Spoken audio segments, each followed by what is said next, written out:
he showed me a lot of the clips of what the team's doing and their ideas.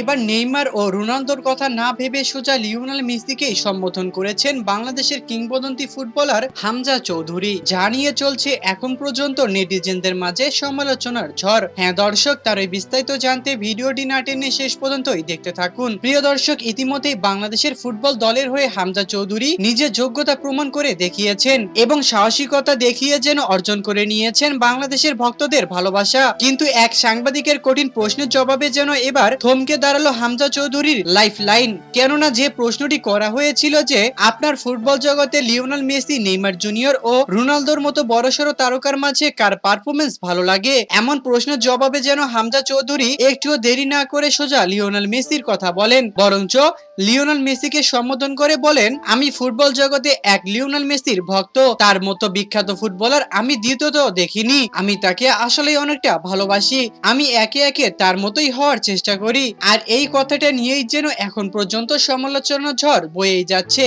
তো দর্শক, Lionel মেসিকে কি সম্বোধন করা ভুল কাজ করেছেন হামজা চৌধুরী, তা আপনাদের কাছে কি মনে হয় তা অবশ্যই আমাদেরকে এই বিষয়ে কমেন্ট করে জানাতে একদমই ভুলবেন না। ধন্যবাদ।